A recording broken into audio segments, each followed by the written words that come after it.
welcome to Costumes and Cocktails.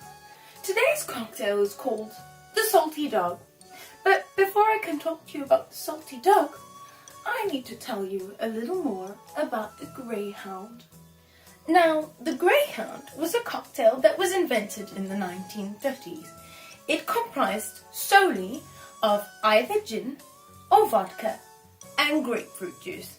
Quite an unusual combination, and with only 2 cocktail ingredients, it is absolutely imperative that you go with very high quality spirits.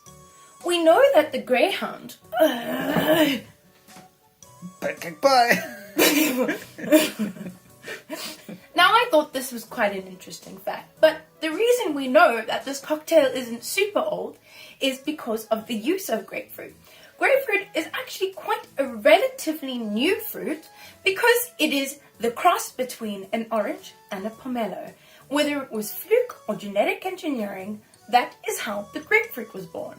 So the only difference between the Greyhound and the Salty Dog is that the glass is rimmed with salt. And it is said that the salt on the rim actually takes away from the tartness of the grapefruit and brings up that fruity flavor. Let's get to making it and see if that is true. The gin that I'm going to be using is Empress Gin. This has been a firm favorite of mine, largely because of the color changing, and this one my mother-in-law actually got me last year. I've been waiting for the perfect opportunity to use it, and I think this might just be it. Of the gin, we will need 45 milliliters. Now, the reason I've opted for the Empress Gin is not only because it's a good gin, but as you can imagine, this color is one that appeals to me greatly. But it's not just the color. This gin is distilled with blue pea flower, and what is absolutely incredible about this botanical is that it's magical. Once it hits an acid, it changes color. Let's make some magic. The other ingredient is some grapefruit juice. I was actually quite surprised to find out that you get white grapefruit here. All of the grapefruit in South Africa are red, at least to my knowledge. We need 90 milliliters of freshly squeezed grapefruit juice, and that's how we make the magic happen. Because I didn't shake this in the cocktail shaker, I'm just going to stir it up a little. And then garnish with a grapefruit. Yours doesn't have to be this unusual white one.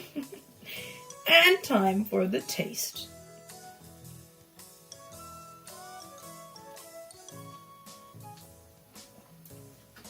I may have put too much salt in the rim.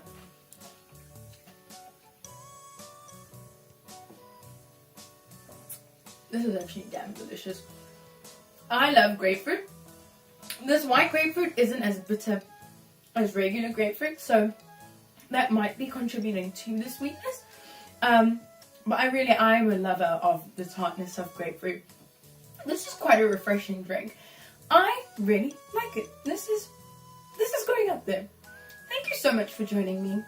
And I'm going to go bake a 1950s housewife cake.